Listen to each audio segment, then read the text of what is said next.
Late British statesman and writer who served as Prime Minister said, and I quote, "Healthy citizens are the greatest asset any country can have." End of quote. And this buttresses the fact that the health status of an individual is not only crucial, but also determines to a large extent an individual's financial standing or achievements in life. Now, consequently, Nigeria, through the National Health Act 2014 and recommendation of a committee report in 2016, established the state social health insurance schemes by all states in Nigeria, with the exception of Rivers State. And so, on this episode of Frontiers, we will take a look at the role of state social health insurance schemes in promoting quality healthcare at the state level. My name is Justin Bemunye. Thanks for joining us. Our guest is Dr. Simeon Onyemechi, Managing Director and CEO, Anambra State Health Insurance Agency and Chairman Forum of CEOs of State Social Health Insurance Agencies in Nigeria. Dr. Simeon Onyemechi, thank you so much for joining us on the program. Thank you. It is my pleasure. Now we will take an excerpt as a rider to today's discourse.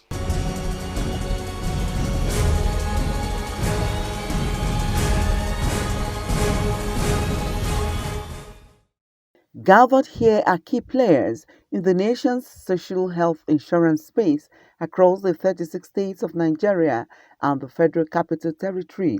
If you say you don't have those drugs, They meet quarterly to review progress and challenges states encounter in implementing the four cardinal programs of equity, basic health care provision fund, formal and informal sector inclusion, which started 5 years ago for greater effectiveness. Every state is running its program, and we are running not at the same pace. We are at different stages, and I think the initiative is going to assist us in the long run. Human resource for health is a huge challenge that cuts across the country. One, because of this JAPA syndrome. The environment is not as conducive for health professionals. The pay rates are questionable because of the rate of inflation. A long-term solution for out-of-stock syndrome in facilities was sought to ensure the attainment of universal health coverage. Some people are not yet believing that such type of thing can exist. But we are doing all we can to ensure that they believe. And that we are doing is to increase our monitoring and evaluation, quality and standard assurance program, to ensure that the people that are already going to access such care receive adequate care. And through them, publicity will go to others. Some things you don't read in the textbook. There are some things that are just theoretical, but when you talk about being pragmatic, I think one of the best agencies in Nigeria, with being digitally informed and, peer-to-peer review and feedback that will do, the state social health insurance comes top-notch. The forum, among other deliberations, resolved to write the National Health Insurance Authority to open the window for all states to attain Drug Management Organization status. Uche Ugochukwu, NTA News.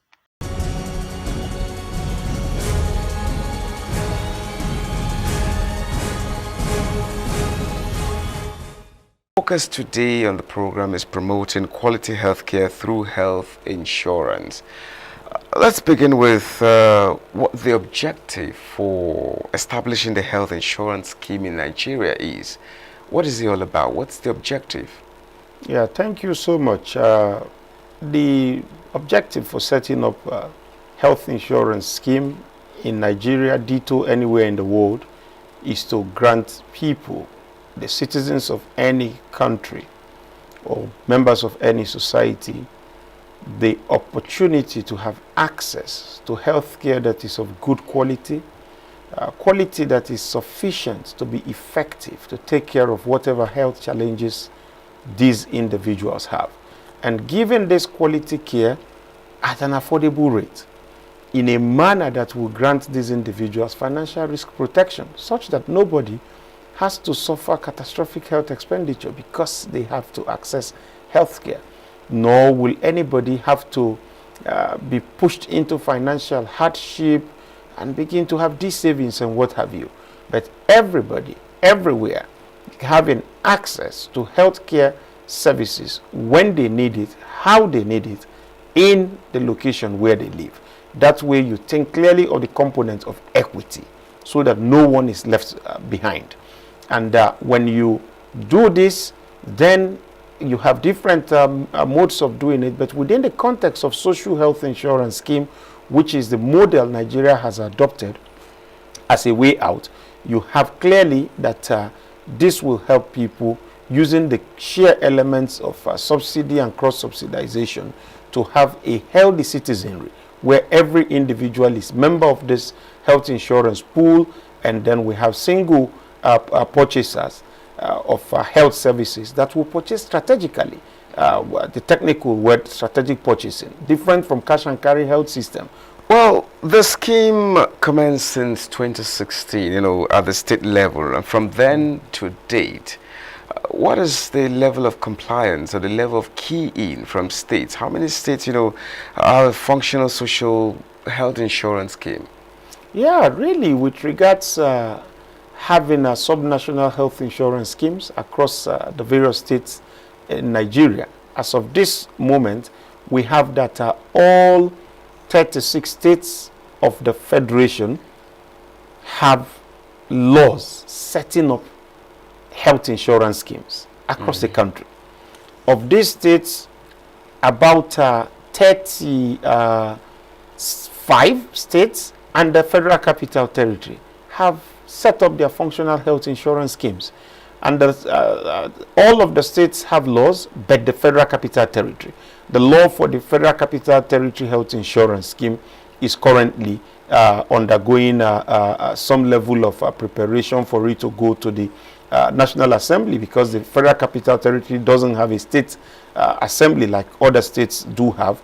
But then for legislative purposes, the federal legislature, the National Assembly, takes over that function. So they have their bill currently being worked on. But then every state have currently functional health insurance schemes, but one state in the South. Yeah. Now, this scheme, looking at this scheme closely, we understand that the scheme targets more on civil servants. And how many states, if I may ask, have workers from the formal sector, registered on the scheme? Yes, of this minute, 22 Nigerian states have their civil servants registered on their formal sector programs. Across the states, your question is very clear on the formal sector enrollment. But then we have different programs. The formal sector, which takes care of the civil servants. Then we have the equity programs, where various state governments have earmarked funds in their laws to take care of the poorest of the poor in form of vulnerable schemes that will guarantee access to this same quality of care for individuals who cannot pay for themselves. And currently we have equity program for about 11 different states committed to doing that. And then for the formal sector, like I already said, 22 states currently have their civil servants on board. But there are some other states, about 14 other states at this point, who have not commenced formal sector enrollment for various reasons. We have certain states where clearly the organized labor are yet to key in to the scheme. You have issues where, to put it very straight, ILO conventions and several other literatures document clearly that when you give a worker access to health care through health insurance, for example, as part of their emoluments, you have indirectly increased their salaries. Caters for not only the civil servant who is the principal, but equally for their spouses, as well as for biological children. The age ranges vary. Some states do less than 18, others do dependents less than 21. But as whatever be the case, you are entitled to enrolling 6 persons just for contributing a paltry sum, a fixed percentage In most states of the Federation, you have it as 2.5% of the basic salaries, 5% of the basic salary, 3% of gross salary, 1% of gross, depending on what is in the law that has set up the health insurance scheme or contributory health management agencies, as the case may be, depending on the nomenclature each state have decided to use. Yeah, thank you. At this point, Doctor, I would want you to look closely and point out so far the success story of this scheme, and on the other side the challenges that have been have come in. Yeah, the success story can be summarized using, for instance, what I will say in my own state, for example, Anambra, which you get our colleagues in our forum of CEOs of state health insurance schemes in Nigeria tell you similar stories.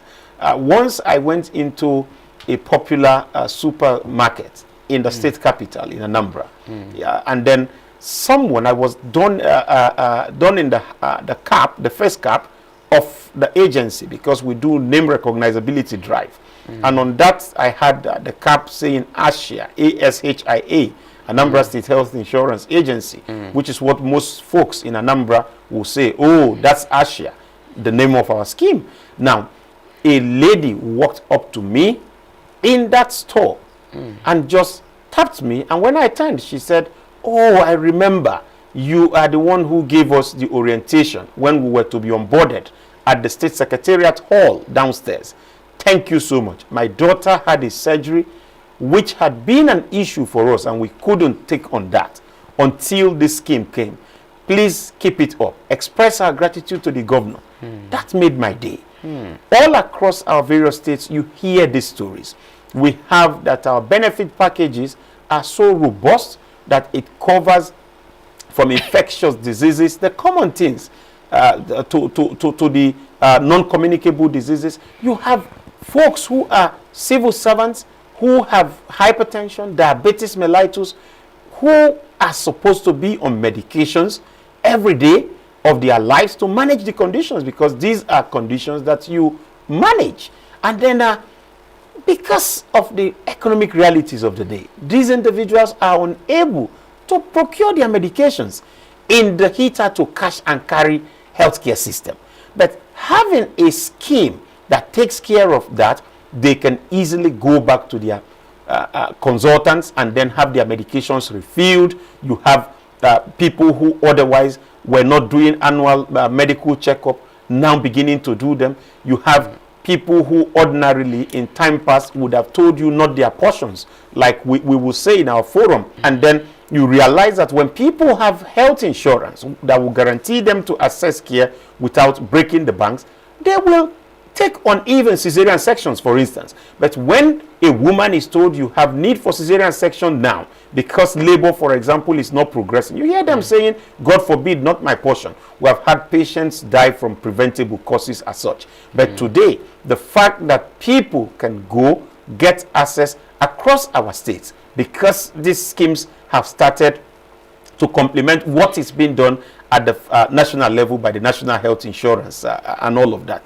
But state governors taking the lead at this point, pushing through the state social health insurance schemes across the country to give access to our people, health insurance as a way to attain universal health coverage becoming a political agenda across the country is something highly commendable. Those are on the side of successes. We have prevented a lot of deaths where people could have just been said, oh, this person was poisoned and died. And these are from preventable causes. So a lot of death is being averted. I'm sure clearly that when we have the next rounds of national health accounts coming out, the out-of-pocket health expenditure in Nigeria will begin to go down, because we are giving financial risk protection to our people across the states. Now, on the side of challenges, because your question is in twofold, we have that there are at this point individuals, for instance, for our formal sector programs where people are to pay their premiums to register with the various state health insurance schemes. Some people do not believe, because over time people have lost trust for the system. So we are gradually trying to regain the trust by ensuring that people get services that are of good quality across the various states. But then these are early stages. The state social health insurance scheme started only just from 2016. We had a lot of laws being put together, the legislative framework, and then today, the last 3 to 5 years, different states are at different points of implementation. These are still early days, and the successes we have achieved so far across board inspires a lot of hope that yes, we are on the right track. We have outright issues of individuals who are willing to be registered with our schemes but cannot pay. We have a need for those individuals to have some form of equity fund released for them. We need to begin to think through processes in this country where vertical disease program fundings could begin to be channeled into paying premium for health insurance for our people. We need a shift in our conversation in the country so that we can actually, if it is official development assistance funding, then let us utilize it clearly in the best interest of our people towards attainment of universal health coverage. Yeah. Wow. Dr. Onyemechi, we will have to take a short break here. We'll have to pause here for a moment, and the program will continue in a moment. This is Frontiers, and we are taking a look at the role of state social health insurance schemes in promoting quality healthcare at the state level. We'll take a break now. Please do stay tuned.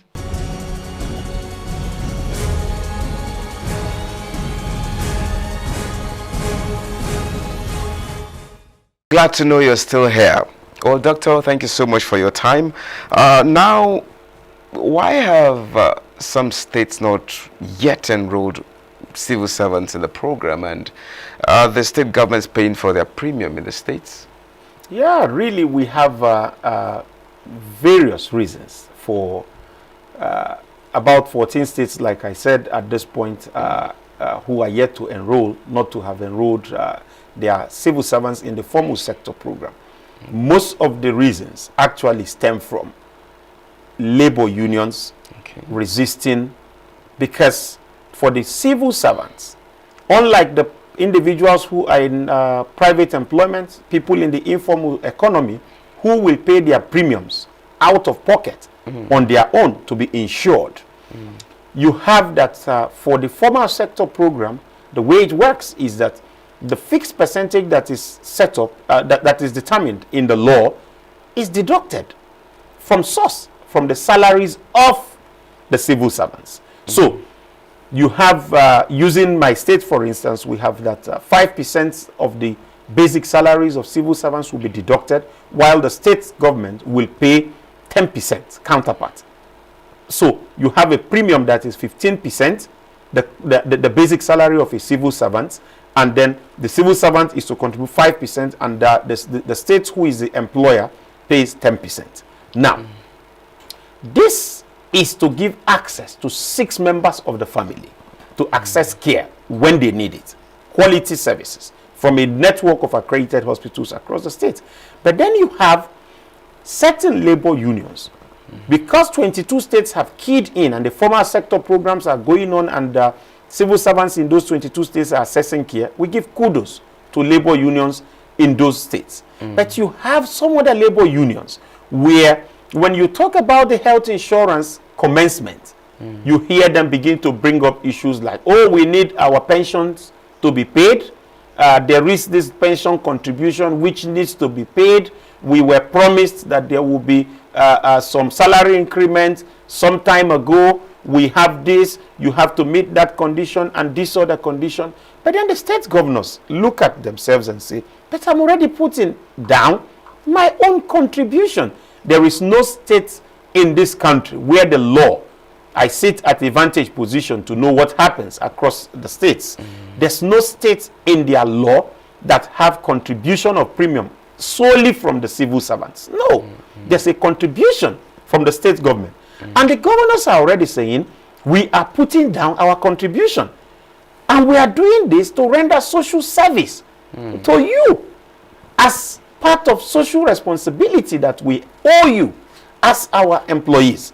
But then you have that, because this is seen in some places as a political tool to now begin to reach at some other issues, then you have some labor unions resisting. Meanwhile, in the real sense of it, their members will come back to you. Civil servants will come to the various CEOs across the states to begin to say, what is taking the time? I'm still giving birth. I hear with this scheme, I can have my babies without breaking the banks. I can have my children go to hospital without breaking the banks.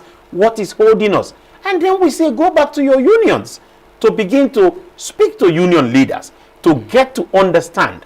And that's why I'm using this opportunity to charge the leadership of NLC across our various states, Trade Union Congress, Joint Negotiating Council, NECA, and all of these unions, to please, in the best interest of our people, begin to look differently. Having access to health insurance will give financial risk protection to the civil servants. It's an indirect way of increasing the salaries, given the fact that the state governments are committed across board to put money down for this. In any case, where is the conversation on getting people in employment under small and medium enterprises to begin to have health insurance? Those are discussions we should be having, because this is something good for our people. This is one country that is of this size and reputation, where health insurance is not the order of the day. A country like Rwanda, you have over 87% coverage of people on insurance. Nigeria can do it. We have a bigger economy that can actually do this, but we need to get our priorities right. Before we close the curtains, in terms of enrollment, let's talk about enrollment and assessing healthcare. How has the state, fared in the journey towards the universal health coverage in Nigeria since the creation of the state social health insurance scheme? Yeah, thank you so much. To put it straight, for the formal sector programs in the 22 states where the civil servants are already on board, we have currently over 2.4 million Nigerians registered within in the formal sector programs across the country. Then in the informal sector and equity programs from various states that have already started doing that particular program, we have over 1.1 million Nigerians registered. So when you put that together, you are having upwards of 3.6 million Nigerians already registered at this point, using our state effort alone. Outrightly, what I mean by that, the effort that the schemes in the state have put in. But then we have the federal program, the Basic Healthcare Provision Fund, which the state health insurance schemes are implementing. And for that, we have over 1 million Nigerians accessing care.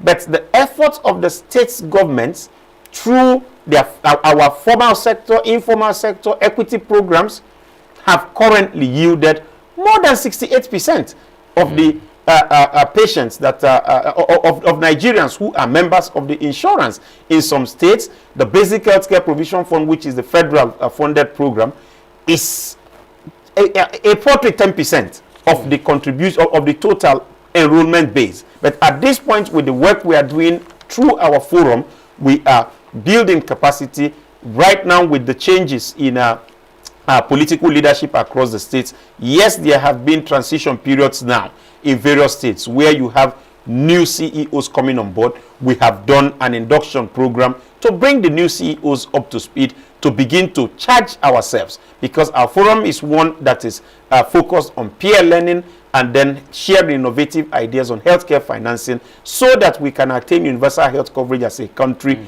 from sub-national units as a unit, not that one state is doing well and another state is not doing well. That is the mandate of our forum, to ensure that our people get access across the entire country as a unit. Thank you. Dr. Simeon Onyemechi, thank you so much for your time with us. Thank you so much for sharing your views on this particular issue on the program Frontiers. Thank you so much for coming. It is my pleasure. Thank you so much. You're welcome. You're welcome.